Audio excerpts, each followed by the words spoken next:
మోకాల నొప్పులకు ఎటువంటి సర్జరీ లేకుండా ఎపియాన్ పెయిన్ క్లినిక్ అందిస్తున్న అత్యాధునిక చికిత్స. అందరికీ నమస్కారం. నా పేరు మాధురి. ఈ నెల 29న అమావాస్య, దాంతోపాటు షడ్గ్రహ కూటమి, అలాగే సూర్యగ్రహణం, అలాగే శని మీనరాశిలోకి ప్రవేశించడం. మరి దీని ద్వారా ఏ రాసుల వారికి ఎలాంటి ప్రభావం రాబోతుంది, అలాగే బాగా లేనటువంటి రాసుల వారు ఎలాంటి జాగ్రత్తలు, ఎలాంటి పరిహారాలు తీసుకుంటే అంతా శుభసూచకంగా ఉంటుంది. దీనికి సంబంధించి మనకి కూలంకషంగా తెలియజేయడానికి మనతో పాటు ఉన్నారు ప్రముఖ జ్యోతిష్య పండితులు బ్రహ్మశ్రీ నందిబట్ల శ్రీహరి శర్మ గురువు గారు. నమస్కారం గురువు గారు. వాగర్థావివ సంపృక్తౌ వాగర్థ ప్రతిపత్తయే జగతః పితరౌ వందే పార్వతీ పరమేశ్వరౌ. సదాశివసమారంభాం శంకరాచార్య మధ్యమాం అస్మదాచార్య పర్యంతం వందే గురు పరంపరాం. ఆదిత్యాయ చ సోమాయ మంగళాయ బుధాయ చ గురుశుక్ర శనిభ్యశ్చ రాహవే కేతవే నమః. శృంగేరి జగద్గురు పీఠాధిపతులకి, కంచి పీఠాధిపతులకి నమస్కారములు తెలియజేసుకుంటూ కార్యక్రమాన్ని ప్రారంభిద్దాం. గురుగారు, మరి ఈ రకంగా అన్ని మనకి షడ్గ్రహ కూటమి, సూర్యగ్రహణం, దాంతోపాటు శని మీనరాశిలోకి ప్రవేశించడం, దీనివల్ల ప్రపంచం మొత్తం ఎలా ఉండబోతుంది అంటారు? ప్రధానంగా మనకు బృహత్ పరాశర హోరాశాస్త్రం కానీ, బృహత్ సంహిత ద్వారా కానీ, అలాగే దైవ కాలజ్ఞానం అయినటువంటి ఈ యొక్క సంబంధించినటువంటి గ్రంథాల ద్వారా మనకు కొన్ని గ్రహాల కలయిక అనేటువంటిది, కొన్ని మార్పులు చేర్పులు అనేటువంటివి జరుగుతాయి. ముఖ్యంగా 2 గ్రహాల కలయిక, 3 గ్రహాల కలయిక, చాతుర్గ్రహ కూటమి, 4 గ్రహాల కలయిక, 5 గ్రహాల కలయిక, 6 గ్రహాలు, 7 గ్రహాలు, ఆఖరినది పెద్దదైనటువంటిది 8 గ్రహాల కలయిక. ఉదాహరణకి మీకు తెలియచేస్తాను. ప్రపంచాన్ని గడగడలాడించి నరరూప రాక్షసుడైనటువంటి Genghis Khan, Mongolia దేశస్థుడు. Genghis Khan జాతకంలో అష్టగ్రహ కూటమి ఉన్నప్పుడు జన్మించడం జరిగింది. తద్వారా ప్రపంచ వినాశనానికి ఒక కారణభూతుడయ్యాడు, రాజ్యదాహానికి. ఇక మనం గమనించుకున్నట్లయితే కొన్ని గ్రహ కూటములు అనేటువంటివి, కొన్ని పరిణామాలు అంతరిక్షంలో ఏర్పడుతున్నప్పుడు భూమి మీద కొన్ని విపత్తులు అనేటువంటివి కొన్ని ఏర్పడడానికి సంకేతము గ్రహ కూటములు అని చెప్పడం జరిగింది. ఇక పంచగ్రహ కూటమి అనేటువంటిది ఏర్పడినప్పుడు ఏమవుతుంది? ప్రధానముగా పరిపాలకులకి ఇబ్బందికర పరిస్థితులు అనేటువంటివి ఏర్పడతాయి. అలాగే షట్గ్రహ కూటమి అనేటువంటిది ఏర్పడినప్పుడు ఏ రాశిలో ఆ షట్గ్రహ కూటమి ఏర్పడుతుంది, లేదా ఏ రాశిలో గ్రహ కూటమిలు ఏర్పడతాయో ఆ రాశికి సంబంధించినటువంటి దేశాలకి, ఆ దేశాన్ని పరిపాలించే రాజులకి, మరియు 4 కాళ్ళతో ఉండేటువంటి ప్రాణులకి చాలా విపత్తికర పరిస్థితులు ఏర్పడబోతాయి అని మనకు శాస్త్రం చేయబడుతుంది. ఇక మనకు ఈ మీన రాశిలో ఈ గ్రహ కూటమి ఏర్పడుతుంది. అలాగే దీనికి సంబంధించి మనం ఒక్కొక్క వారీగా వద్దాం. మనం గమనించుకున్నట్లయితే ఆ రోజున సూర్యగ్రహణం కూడా ఏర్పడుతుందమ్మా. 29వ తారీఖు మనకు అది 2 గంటల 20 నిమిషాల నుంచి 4 గంటల 30 నిమిషాలు మన భారతదేశ కాలమాన పరిస్థితుల ప్రకారం చూసుకుంటే. కానీ ఈ సూర్యగ్రహణం అనేటువంటిది మన భారతదేశంలో కనిపించదు.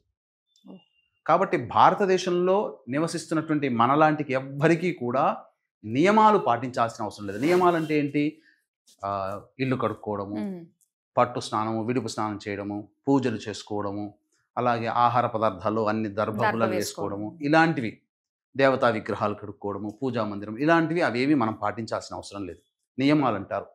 కానీ ఈ గ్రహణ ప్రభావం అంతరిక్షంలో ఎక్కడ ఏర్పడుతున్నా, ఈ గ్రహణం అనేటువంటిది ఎవరికి జరుగుతుంది? సూర్యుడికి, చంద్రుడికి గ్రహణం ఏర్పడుతుంది. అంటే ప్రపంచానికి సూర్యుడు, చంద్రుడు ఒక్కరే కదా. అటువంటప్పుడు ఆ గ్రహణ ప్రభావం ఏర్పడుతుందో ఆ సందర్భంగా కొన్ని ఏ రాశులలో గ్రహణం ఏర్పడుతుందో ఆ రాశులకి బేస్ చేసుకొని కొన్ని రాశుల వారికి మంచి, కొన్ని రాశుల వారికి చెడు అనేది ప్రపంచవ్యాప్తంగా ఉంటుంది. అందరూ చాలా అనుకునే తప్పేందంటే, అజ్ఞానంతో అనుకున్నటువంటి తప్పేందంటే, మన భారతదేశంలో కనబడదు కాబట్టి మనకేమీ ఉండదు అని అంటారు.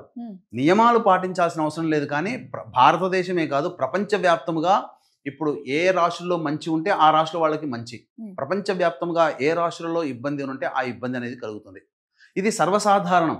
మానవుల జీవితాల్లో మంచి చెడు అనేటువంటిది సర్వసాధారణం.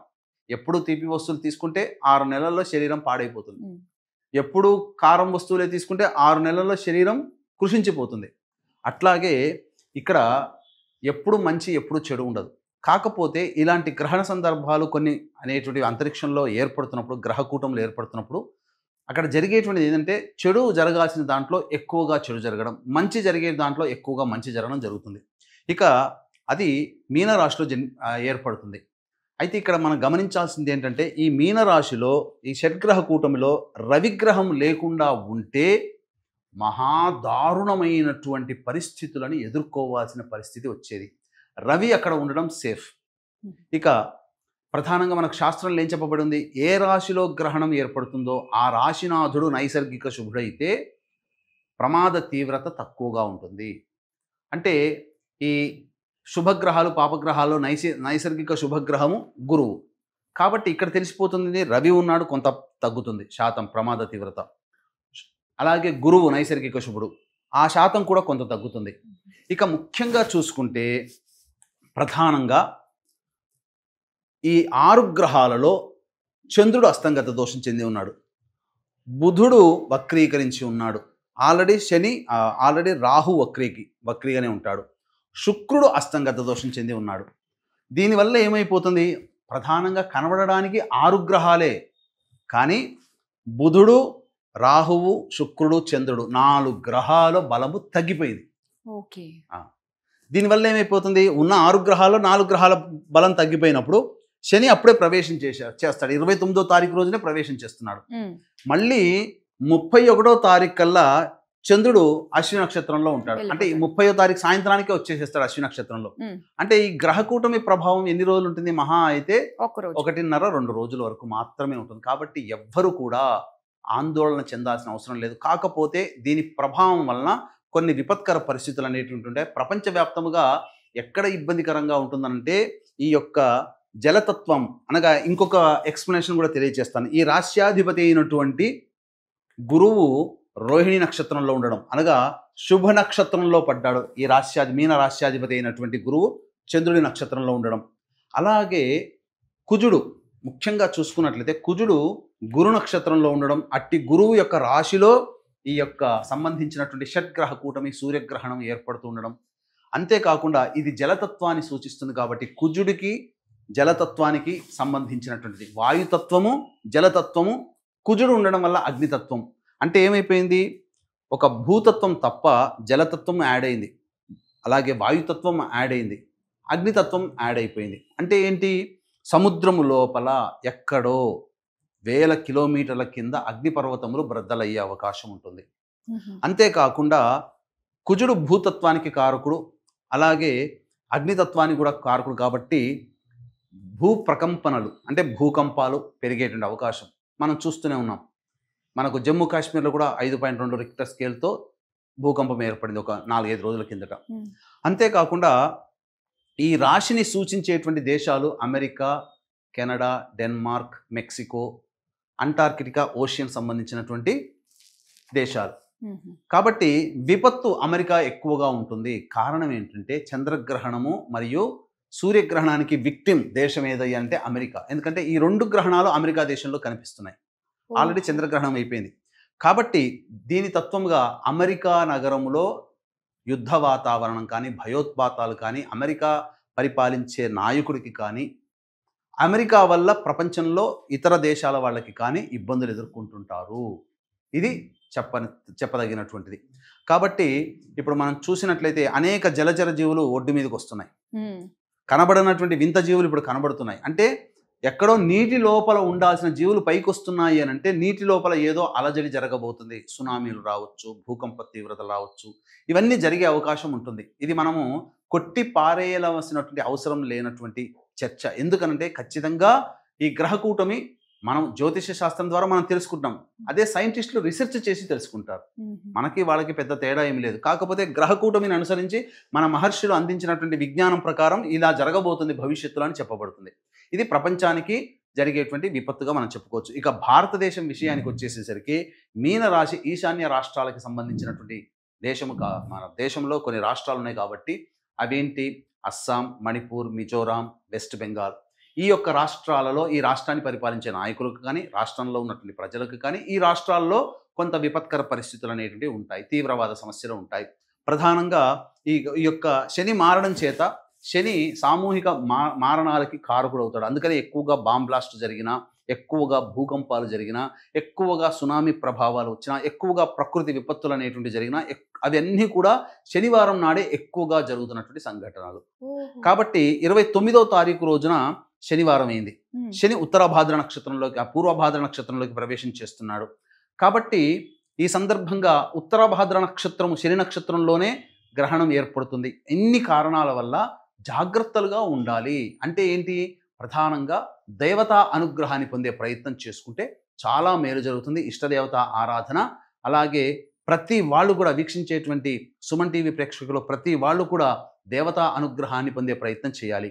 కాబట్టి ఇట్టి దేవతా అనుగ్రహం మీ వంతు ప్రయత్నంగా మీరు చేయడం. ఎందుకనంటే ఏ సమస్యకైనా పరిష్కార మార్గాలు 2 ఉంటాయి. ఒకటి మానవ పరిష్కారం, 2 దైవ పరిష్కారం. మానవ పరిష్కారంగా మీరు ఇష్టదేవత ఆరాధనని కుటుంబ సభ్యులందరూ కూడా ఈ యొక్క గ్రహణ ప్రభావం అనగా శని మార్పు చెందుతున్నటువంటి రోజు అనగా ఉగాది నుంచి లెక్క వేసుకొని చైత్ర వైశాఖ మాసంలో 2 నెలల పాటు ఖచ్చితంగా మీరు ఇష్టదేవత ఆరాధన ప్రతి నిత్యము కుటుంబ సభ్యులందరూ చేయవలసినది.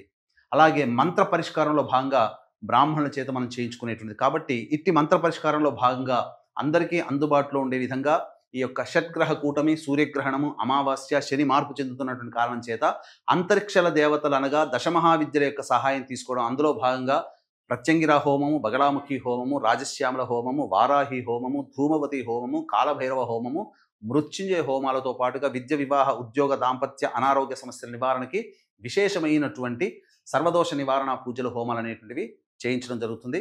అవకాశం ఉన్న వాళ్ళు కార్యక్రమ తదనంతరం కాంటాక్ట్ చేసి ఈ కార్యక్రమంలో సభ్యులుగా నమోదు చేసుకోవచ్చు. తప్పకుండా దేవతానుగ్రహం కలుగుతుంది. అంతరిక్ష దేవతల యొక్క అనుగ్రహం ఈసారి రావాలి. ఎందుకనంటే చాలా బలవత్తరమైనటువంటి సమయము. ఆ సమయంలో గ్రహాలు మనకు కీడు, కొంతమందికి కీడు, కానీ ఆ కీడులో నెగిటివ్లో కూడా మంచి. ఎందుకనంటే ఒక చాకుని మంచికి ఉపయోగించవచ్చు, కూరగాయలు కట్ చేసుకోవచ్చు. అదే చాకుని మారణ హోమానికి కూడా వాడవచ్చు. కాబట్టి చెడుగా అందరూ చెప్తున్నటువంటి ఇట్టి షట్గ్రహ కూటమిని మంచిగా మనం ఆ గ్రహాలు ఇచ్చేటువంటి శుభ ఫలితాలని ఒడిసి పట్టుకోవడం అనేటువంటిది 2 నెలల పాటు మీరు మీ ఇంట్లో ప్రతి నిత్యము కూడా దేవతా ఆరాధన చేసుకోవడము, అలాగే ప్రతి నిత్యము కూడా దేవతా ఆరాధనతో పాటు ఇటువంటి దైవ కార్యక్రమాలు అనగా మన పీఠమాధ్యంలో జరిగే కార్యక్రమంలో మీకు ఇష్టం ఉంటే నమోదు చేసుకోవచ్చు. దైవానుగ్రహాన్ని పొంది తరించవచ్చు. గురుగారు, షడ్గ్రహ కూటమి గురించి అలాగే సూర్యగ్రహణానికి సంబంధించి ప్రపంచవ్యాప్తంగా ఇలాంటి విపత్తు నుంచి బయటపడడానికి ఎలాంటి సులువైన మార్గాలు మనం పాటిస్తే మంచిదా అన్న విషయాలు చాలా చక్కగా తెలియజేసినందుకు ధన్యవాదాలండి. సర్వం శ్రీ ఉమామహేశ్వర పరబ్రహ్మార్పణమస్తు.